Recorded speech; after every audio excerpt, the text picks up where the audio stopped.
Hello, नमस्कार। स्वागत है आप लोगों का राय साहब अकेडमी पर।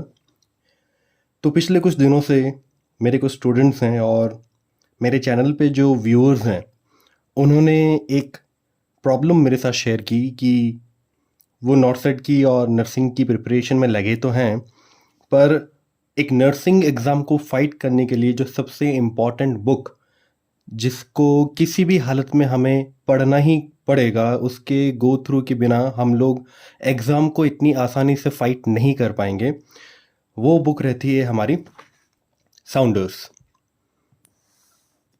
तो ये साउंडर्स जो बुक है, नर्सिंग एग्ज़ाम को क्रैक करने के लिए बेसिकली अगर एम्स जैसे बड़े प्लेटफॉर्म पर हम लोग नौकरी पाना चाहते हैं, तो वहाँ के लिए हमें ये वाली बुक साउंडर्स एंक्लेक्स को एटलीस्ट 2 से 3 बार पढ़ना ही पड़ेगा, तब जाके हम लोग एग्ज़ाम को एक कॉन्फिडेंट तरीके से पास कर सकते हैं, है ना। तो टारगेट हाई, पीआर यादव वगैरह ये सारी बुक्स पे जाने से पहले हमें अपनी थ्योरी बहुत अच्छी करनी पड़ेगी। और अगर हमारी थ्योरी अच्छी होगी तो वो जो बुक्स हैं, टारगेट हाई हो गई, पीआर यादव हो गई, उनमें से एमसीक्यूज निकालना हमारे लिए बहुत ही ईजी हो जाएगा। तो मैंने भी अपनी जर्नी इसी बुक के साथ शुरू की थी। अभी भी मैं इस बुक को कंटिन्यू पढ़ता हूँ, अपनी नॉलेज को इंक्रीज़ करता हूँ।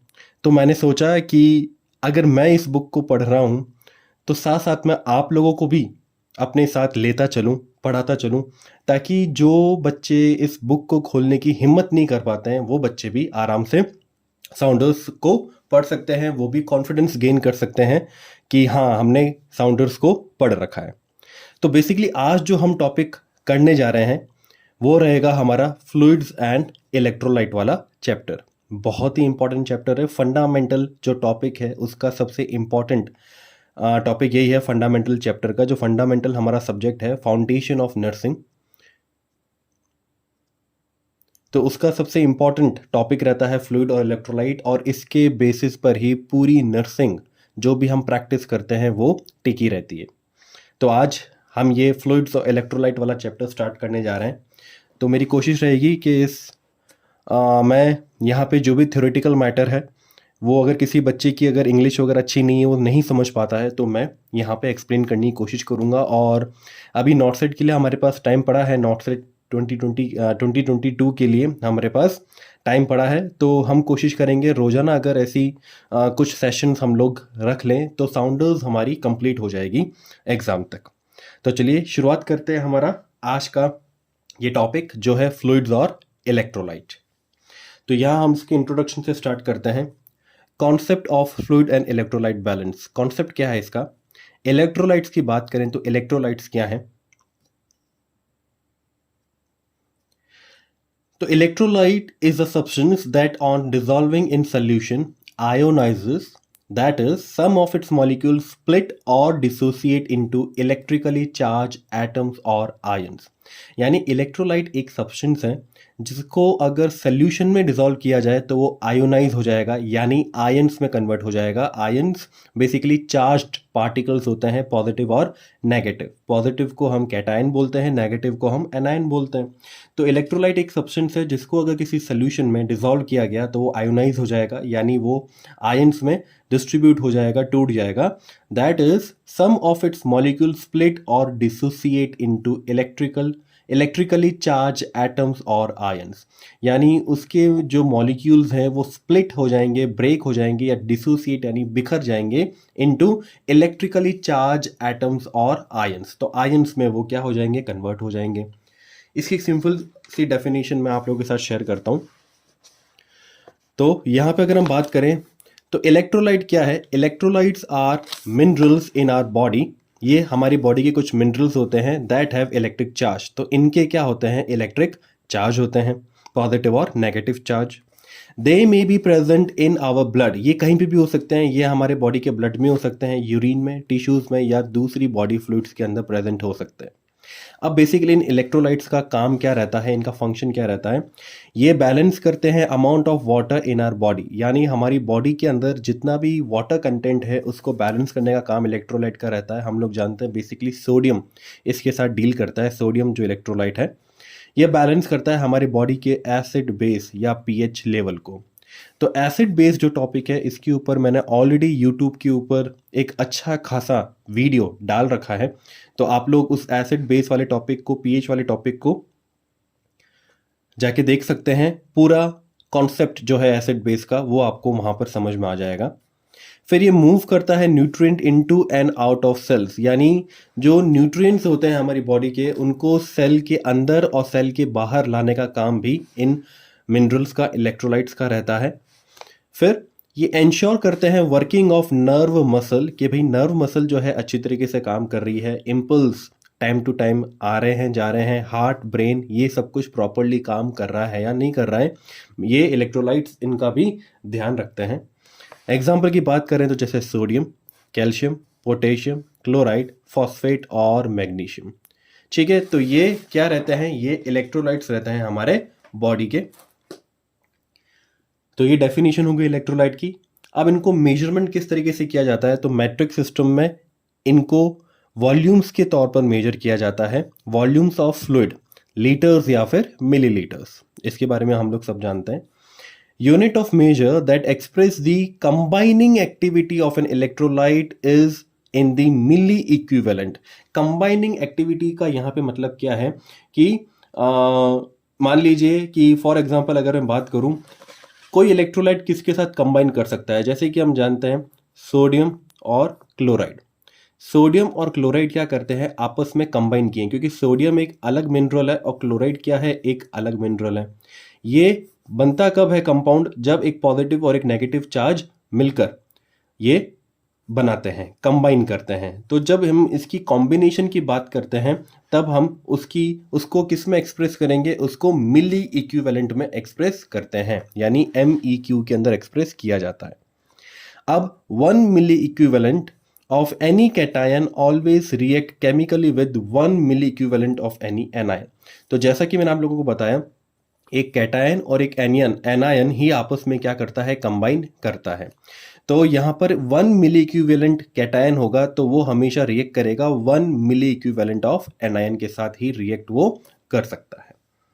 तो यहाँ पे जो एनायन और कैटायन की हम लोग बात करते हैं, तो ये बेसिकली क्या होता है, ये हम एटम की बात कर रहे हैं। किसकी बात कर रहे हैं, एटम की बात कर रहे हैं। जो नेक्स्ट पेज पे हम इसका एक्सप्लेनेशन एक बार देख लेते हैं।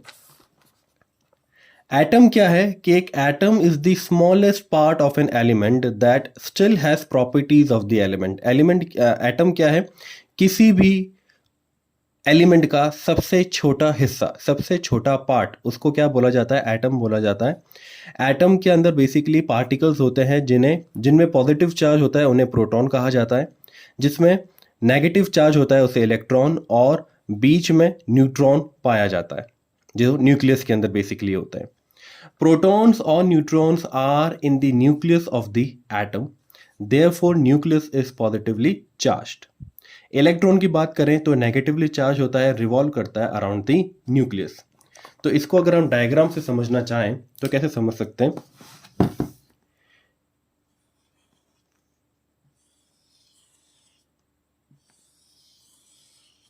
ये एक नॉर्मल एटम हो सकता है जिसमें ये बीच वाला जो हिस्सा है इसको हम क्या बोलते हैं, न्यूक्लियस बोलते हैं। क्या बोलते हैं, न्यूक्लियस बोलते हैं। और इसके आसपास क्या रिवॉल्व करते हैं, नेगेटिवली चार्ज,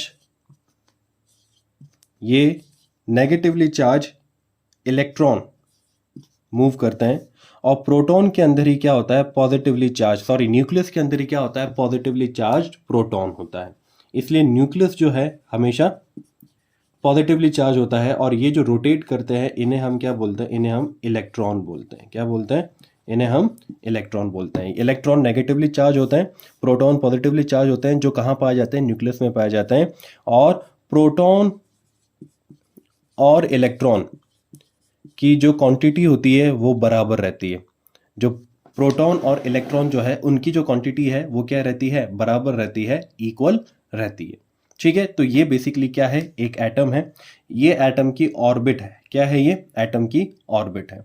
अब जो हमने कंबाइनिंग की बात की थी कि एक एनायन और एक कैटायन किस तरीके से कंबाइन करता है, तो वो कॉम्बिनेशन भी मैं आप लोगों को समझा देता हूं कि वो किस तरीके से कंबाइन करता है। बेसिकली क्या होता है, मान लीजिए हम सोडियम और क्लोराइड की बात कर रहे हैं। किसकी बात कर रहे हैं हम लोग? बात कर रहे हैं सोडियम और क्लोराइड की हम लोग बात कर रहे हैं। सोडियम का एटॉमिक नंबर कितना होता है? सोडियम का एटॉमिक नंबर होता है 11, और क्लोराइड की बात करें तो इसका एटॉमिक नंबर होता है 17। कितना होता है? 17। अब ये कंबाइन किस तरीके से करते हैं? हम लोगों ने एक रूल पढ़ रखा है जिसको हम ऑक्टेट रूल बोलते हैं। यहाँ सोडियम और क्लोराइड की बात अगर हम करते हैं तो सोडियम का जो ऑर्बिट है, हमने बात की कि इसमें इलेक्ट्रॉन कितने होते हैं? इसमें इलेक्ट्रॉन होते हैं 11। कितने होता है? 11, जिसमें से सबसे अंदर वाली जो ऑर्बिट है उसके अंदर 2 इलेक्ट्रॉन होंगे और बाहर कितने होंगे? 8। 1 2 3 4 5 6 7 8। 8 + 2 कितने हो गए? 10। और इसके बाहर वाली जो शेल है उसके अंदर एक इलेक्ट्रॉन और हो जाएगा। ठीक है,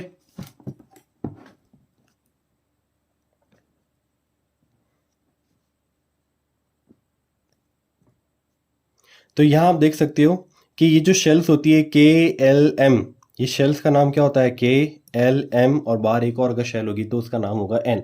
तो यहाँ पे सोडियम का जो एटॉमिक नंबर होता है वो होता है 11, यानी इलेक्ट्रॉन्स, जो एटॉमिक नंबर है वो कहीं ना कहीं इलेक्ट्रॉन्स को ही सिग्निफाई करता है। तो यहाँ पे 2 इलेक्ट्रॉन अंदर हो गए, ये आ गए यहाँ 8 और एक बच गया बाहर। तो यहाँ पर जो इसकी बाहर की जो आउटर शेल की वैलेंसी है वो कितना, यानी इसके पास क्या है? एक इलेक्ट्रॉन एक्स्ट्रा है। वही अगर मैं बात करता हूँ क्लोराइड की, तो क्लोराइड का जो होता है उसका सीन इस तरीके से रहता है।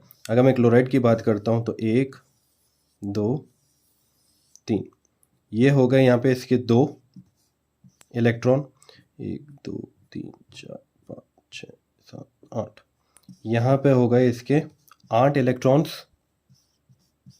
ये हो गए इसके 8 इलेक्ट्रॉन्स, और बाहर 1 2 3 4 5 6 7। बाहर इसके कितने इलेक्ट्रॉन होते हैं? 7 इलेक्ट्रॉन होते हैं। कितने होते हैं? 7। यानी इसका जो एटॉमिक नंबर है वो कितना होता है? 17। जबकि अगर सोडियम की बात करें तो इसका इलेक्ट्रॉन जो एटॉमिक नंबर होता है वो होता है 11। अब यहाँ पे एक रूल लगता है जिसको हम क्या बोलते हैं? ऑक्टेट रूल बोलते हैं। क्या बोलते हैं? ऑक्टेट रूल बोलते हैं। ऑक्टेट रूल क्या कहता है कि किसी भी एटम को स्टेबल होने के लिए उसकी बाहर वाली शेल के अंदर मैक्सिमम 8 इलेक्ट्रॉन्स होने चाहिए। अगर 8 इलेक्ट्रॉन्स हैं तब वो एटम क्या कहलाएगा? स्टेबल कहलाएगा। सोडियम का अगर बात करें तो इसकी बाहर वाली शेल में 1 इलेक्ट्रॉन है, जबकि आई होप आपको दिख रहा है पूरा। जबकि अगर क्लोराइड की बात करें तो बाहर कितने हैं? 7 इलेक्ट्रॉन्स हैं। यानी इसको अगर 1 इलेक्ट्रॉन और मिल जाए, बाहर वाली शेल में कितने? 7 है, 1 इलेक्ट्रॉन और मिल जाए तो इसका ऑक्टेट पूरा हो जाएगा। और यहाँ पे अगर हम बात करें तो ये अगर 1 इलेक्ट्रॉन यहाँ से चला जाए, ये इलेक्ट्रॉन अगर यहाँ से चला जाएगा तो इसकी भी जो पीछे बाहर वाली शेल बचेगी उसमें कितने इलेक्ट्रॉन बचेंगे? 8 इलेक्ट्रॉन बचेंगे। तो यहाँ पे ये क्या करता है? ये अपना 1 इलेक्ट्रॉन किसको दे देगा? ये अपना 1 इलेक्ट्रॉन दे देता है क्लोराइड को। क्या करेगा? अपना 1 इलेक्ट्रॉन किसको दे देगा? ये क्लोराइड को दे देगा। तो क्लोराइड को दे देगा तो भाई क्लोराइड की भी बाहर वाली शेल में 8 इलेक्ट्रॉन हो गए, और यहाँ से ये इलेक्ट्रॉन अगर चला गया, ये शेल भी जो है वो हट जाएगी, और इसके पास भी कितने रह जाएंगे? इसके पास भी 8 इलेक्ट्रॉन रह जाएंगे। यानी दोनों का ऑक्टेट क्या हो जाएगा? कंप्लीट। दोनों का ऑक्टेट कंप्लीट हो जाएगा तो ये दोनों क्या हो जाएंगे? स्टेबल कंपाउंड बनाएंगे। क्या बनाएंगे? स्टेबल कंपाउंड बनाएंगे। और इसी तरीके से भाईचारा दिखाते हुए ये क्या करता है? सोडियम अपना 1 इलेक्ट्रॉन इसको दे देता है। इस भाई को, क्लोराइड को 1 इलेक्ट्रॉन चाहिए था, तो यहाँ पे क्या था? 1 2 3 4 5 6, यहाँ पे 7 का मामला था। जबकि अगर सोडियम की बात करें तो यहाँ पे इसके पास 1 था। ये क्या कर देगा? अपना 1 इलेक्ट्रॉन यहाँ पूरा दे देगा, तो सोडियम भी क्या हो जाएगा? स्टेबल। सॉरी, क्लोराइड भी हो जाएगा स्टेबल और सोडियम भी क्या हो जाएगा? स्टेबल। तो ये दोनों क्या करेंगे? कंबाइन कर लेंगे। यहाँ पे क्या बन जाएगा? एक बॉन्ड बन जाएगा। क्या बन जाएगा?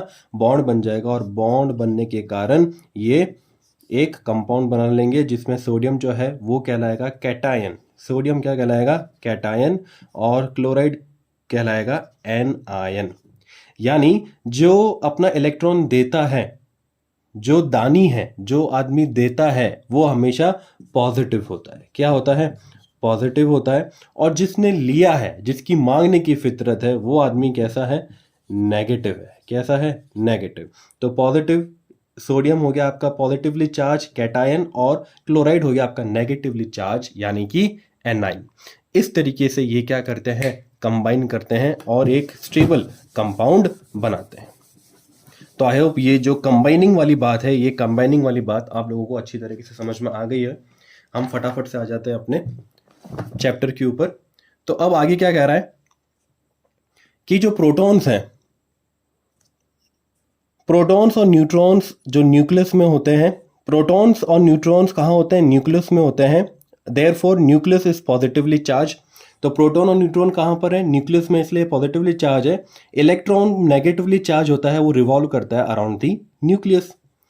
As long as number of electron is same as the number of proton, the atom has no net charge. तो मैंने आपको बताया जब तक अगर इलेक्ट्रॉन और प्रोटॉन का नंबर सेम है तब तक कोई भी चार्ज नहीं रहता है। ना कोई आयन जाएगा, ना कोई इलेक्ट्रॉन जाएगा, ना कोई इलेक्ट्रॉन आएगा, तो कोई चार्ज नहीं है, तो वो न्यूट्रल कहलाएगा, यानी नाइदर पॉजिटिव और ना ही नेगेटिव।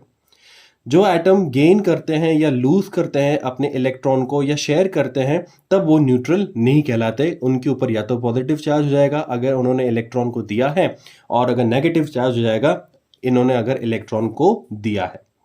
तो आई होप ये बात आपको समझ में आ गई। मॉलिक्यूल क्या है, मॉलिक्यूल इज टू और more atom that combine to form a substance. तो हमने बात की जैसे कि सोडियम और क्लोराइड ये कंबाइन कर गए, कंबाइन करने के बाद ये क्या कहलाएंगे, मॉलिक्यूल कहलाएंगे। आयन की बात करें तो ion is an atom that carries electrical charge. तो यहाँ पे सोडियम भी एक आयन है, पॉजिटिव चार्ज है, क्लोराइड भी एक आयन है, नेगेटिवली चार्ज है, बिकॉज या तो उन्होंने गेन किया है या इलेक्ट्रॉन को लूज किए हैं। Some ions carry negative electrical charge and some carry a positive charge.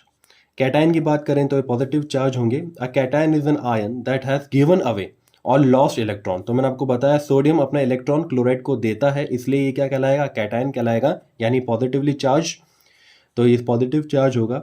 जबकि the result is fewer electron than proton. तो यहाँ पे क्या है कि हमने बात की थी कि भाई पॉजिटिव आयंस जो प्रोटॉन और इलेक्ट्रॉन वो सेम रहते हैं। अब इसने इलेक्ट्रॉन को दे दिया, यानी इलेक्ट्रॉन की हो गई कमी, और पॉजिटिव जो प्रोटॉन्स थे वो हो गए ज़्यादा होने के चक्कर से ज़्यादा क्वांटिटी अगर प्रोटॉन की है, मेजोरिटी प्रोटॉन की है, तो वो क्या कहलाएगा, पॉजिटिवली चार्ज कहलाएगा। एनायन की बात करें तो एनायन जो है it is an ion that has gained electron and therefore carries a negative charge. तो यहाँ पे क्लोराइड जो है इसने एक इलेक्ट्रॉन लिया है सोडियम से, इसलिए नेगेटिवली चार्ज है। क्योंकि यहाँ पे भी अगर पॉजिटिव और नेगेटिव जो थे वो अगर सेम थे और ऊपर से एक नेगेटिव और ले लिया तो नेगेटिव हो गए यहाँ पे ज़्यादा नेगेटिव हो गए, तो चार्ज भी कौन सा लग जाएगा, नेगेटिव का चार्ज लग जाएगा। तो when an ion has gained or taken on electron, it assumes a negative charge and result in a negative charge ion. तो ये कहलाएगा आपका क्लोराइड एनायन और सोडियम का कहलाएगा आपका एनायन। तो आई होप ये जो एटम वाली बात है यह आपको अच्छी तरीके से समझ में आ गई है। तो चलिए आगे चलते हैं। Milli equivalent provide information about the number of anions and cations available to combine with the other anions और कैटायन। तो मिली इक्विवेलेंट हमको वो इंफॉर्मेशन देगा जिसमें कितने एनायंस हैं और कितने कैटायंस हैं अवेलेबल हैं एक दूसरे के साथ कंबाइन करने के लिए। तो वो जो क्वांटिटी है किसके साथ मेजर की जाएगी, मिली इक्विवेलेंट वो हमें बताएगा। बात करते हैं बॉडी फ्लूइड कंपार्टमेंट की।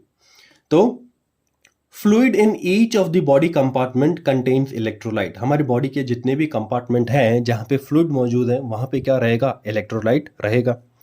Each compartment has a particular composition of electrolyte which differs from that of other compartments.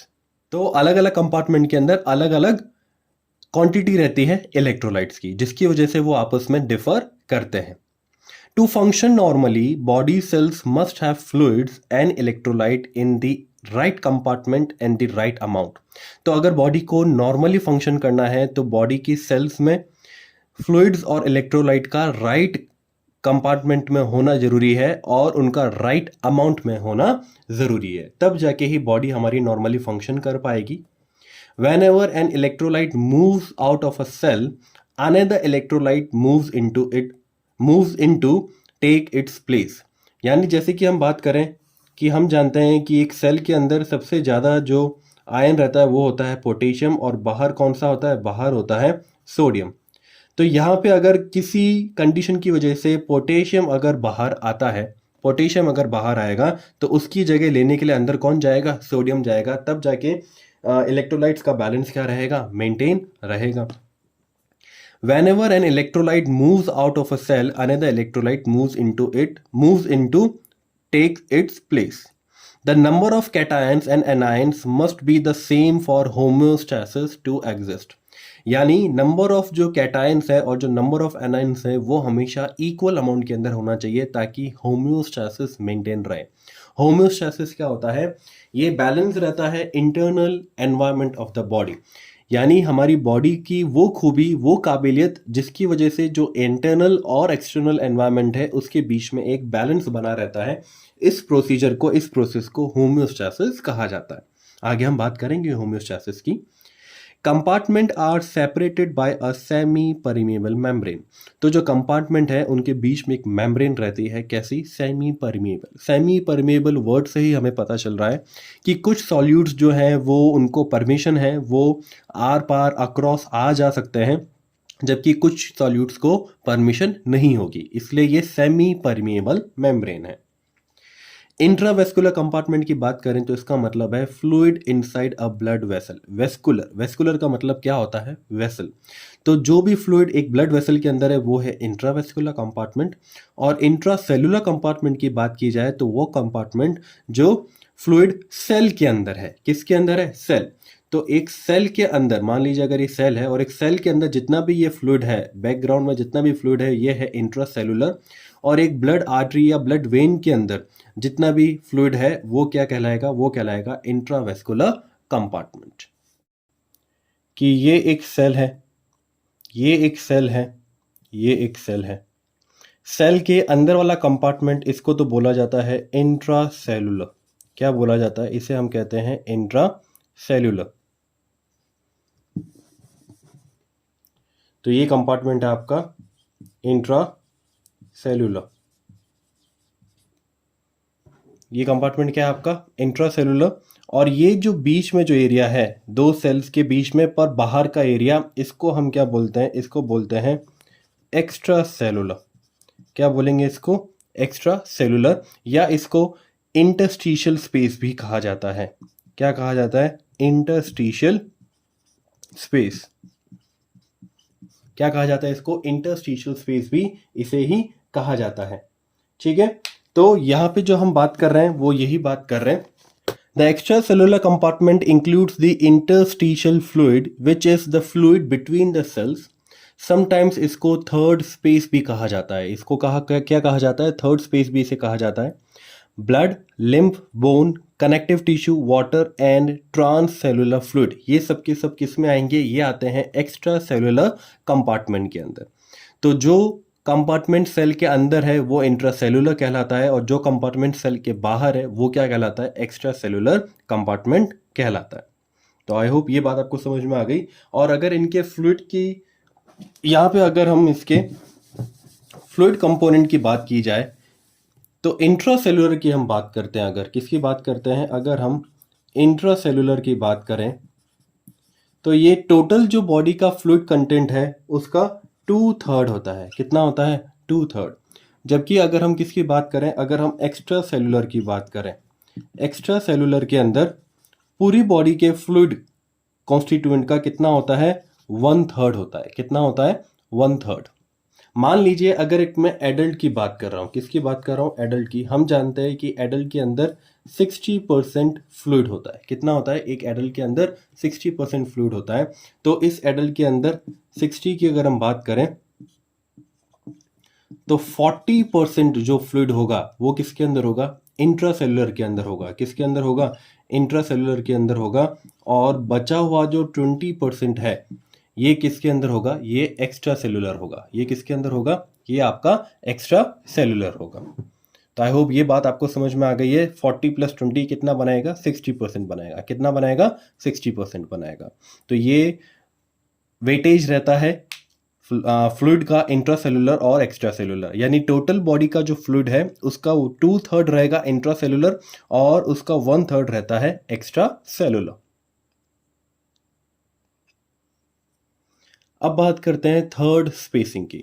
Third spacing क्या है? It is the accumulation and sequestration of trapped extracellular fluid in an actual or potential body space as a result of disease or injury। यानी यहाँ पे क्या होता है, third spacing का मतलब कुल मिला के क्या है कि जब ब्लड में से जो फ्लूइड है वो निकल के कहाँ पे चला जाए, सेल में चला जाए। कहाँ चला जाए? सेल में या किसी और कंपार्टमेंट में चला जाएगा, तो उसे हम कहते हैं थर्ड स्पेसिंग।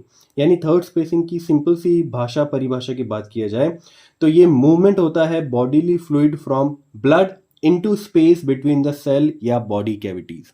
यानी सेल की जो स्पेसेस होती हैं, सेल की स्पेसेस में अगर ब्लड से निकल के फ्लूइड चला जाए, एंटर कर जाए, या किसी कैविटी में एंटर कर जाए, कहाँ पे एंटर कर जाए? किसी कैविटी में एंटर कर जाए, वो क्या कहलाता है? थर्ड स्पेसिंग कहलाता है। The trapped fluid represent a volume loss and is unavailable for normal physiological process। यानी यहाँ पे जो फ्लूइड बाहर आ गया है वो फ्लूइड लॉस हो जाएगा, यानी वो क्या कहलाएगा? वो उस वॉल्यूम का क्या हो गया है? लॉस हो चुका है, यानी अब वो बॉडी के नॉर्मल फिजियोलॉजिकल प्रोसेस में काम नहीं आएगा। उस फ्लूइड का जो मेन फंक्शन अगर था बॉडी के अंदर, तो अब वो फंक्शन का काम नहीं करेगा। ये फ्लूइड कहाँ पे ट्रैप हो सकता है? बॉडी स्पेसेस में, जैसे कि pericardial space, pleural space, peritoneal space, या जॉइंट कैविटीज, या बॉवल या एब्डोमेन के अंदर, और या फिर सॉफ्ट टिश्यूज के अंदर। कब? ट्रॉमा या बर्न के बाद। तो नॉर्मली सॉफ्ट टिश्यूज के अंदर ये फ्लूइड कब एक्यूमुलेट होता है? जब हमें कोई ट्रॉमा या कोई बर्न इंजरी होती है तब। Assessing the intravascular fluid loss caused by third spacing is difficult। अब यहाँ पे बेसिकली क्या हुआ है कि बॉडी का फ्लूइड ही एक जगह से निकल के दूसरी जगह पे एंटर कर रहा है, इसको असेस करना मुश्किल होता है, क्योंकि ये आगे क्या कह रहा है? The loss may not be reflected in weight change or intake and output record and may not become apparent until the organ malfunction occur। यानी यहाँ पे कुल मिला के बॉडी का फ्लूइड है तो बॉडी के अंदर ही, वो बॉडी से बाहर तो नहीं आया, बस उसने अपनी जगह को क्या किया है? चेंज किया है। तो जगह चेंज होने के कारण बॉडी के वेट के अंदर कोई चेंज देखने को नहीं मिलेगा। हम उसको इनटेक या आउटपुट में भी क्या नहीं कर सकते हैं? चार्ट नहीं कर सकते, क्योंकि ना ही हमने कुछ इनपुट एक्स्ट्रा दिया है, ना ही कोई ऐसा आउटपुट बाहर निकला है। तो बॉडी के अंदर चेंज तब तक नहीं दिखेगा जब तक वो फ्लूइड जहाँ पे जा रहा है वहाँ पे स्वेलिंग होनी शुरू नहीं होती। मान लीजिए अगर वो पेरिटोनल कैविटी में जा रहा है, तो पेरिटोनल जो कैविटी है वो स्वेल होनी शुरू होगी, तब हमें पता चलेगा कि यहाँ पे फ्लूइड का क्या हो रहा है? लीकेज हो रहा है। क्या हो रहा है? तो सीक्वेस्ट्रेशन का वर्ड का मतलब भी क्या होता है? लीकेज होना।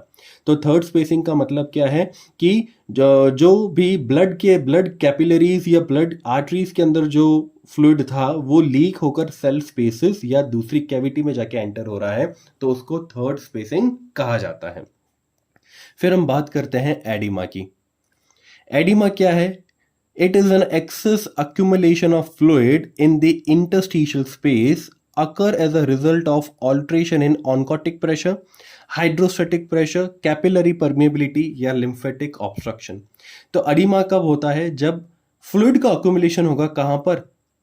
एक्स्ट्रा सेलुलर स्पेस यानी इंटरस्टिशियल स्पेस के अंदर जब फ्लूइड इकट्ठा होता है तब उसको एडिमा कहते हैं। इस बात को याद रखिएगा कि एडिमा कब देखने को मिलेगा? जब एक्स्ट्रा सेलुलर स्पेस के अंदर फ्लूइड क्या होगा? अक्यूमुलेट होना शुरू होगा, या फ्लूइड जो है वो एक्सेस में होना शुरू होगा। और ये किसी भी कारण हो सकता है।